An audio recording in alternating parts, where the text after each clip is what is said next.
कालिका मानव ज्ञान माध्यमिक विद्यालयमा लामो समय प्रधान अध्यापकको रूपमा आफ्नो अमूल्य सेवा प्रदान गरी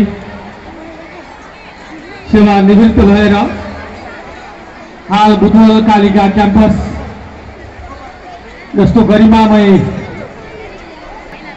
मदनलाल सरले सबै कुरा भनिसक्नु भएको छ। त्यसकारण अभिभावक दिवस समारोहका अध्यक्ष एवं विद्यालय व्यवस्थापन समितिका अध्यक्षज्यू,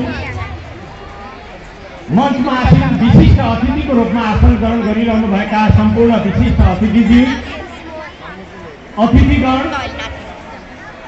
विद्यालय व्यवस्थापन समितिका सदस्यज्यूहरू, शिक्षक अभिभावक सङ्घका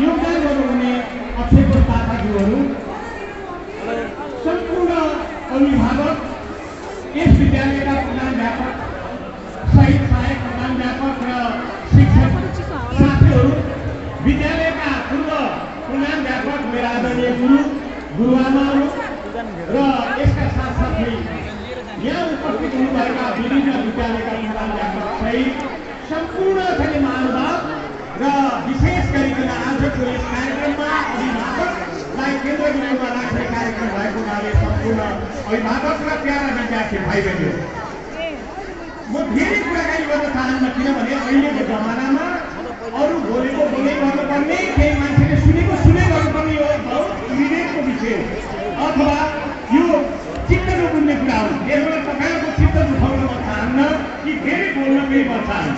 थोरै कुरा मैले के गर्न चाहन्छु भने यो विद्यालय हामीले जुन खालको एउटा प्रयत्नद्वारा एउटा राष्ट्रिय पहिचानमा पुर्याएका छौँ, जुन स्थानमा हामीले पुर्याएका छौँ, हामीलाई धेरै चुनौतीहरू थपिएका छन्।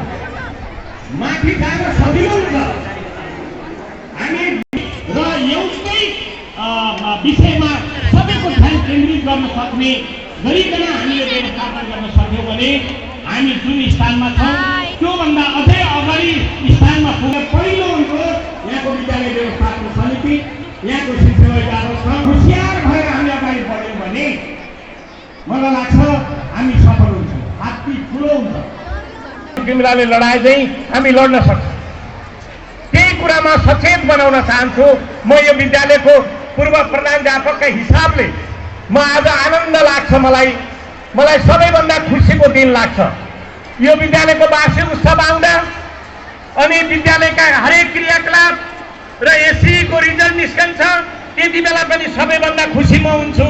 जब 12को रिजल्ट निस्कन्छ सबैभन्दा बढी खुसी हुन्छु। कहीँ गएर प्रतियोगिता भए, प्रतियोगितामा विद्यार्थीहरूले उच्च एउटा स्थान हासिल गरेर आए, सबैभन्दा बढी खुसी म हुन्छु। मलाई आनन्द लाग्छ। यो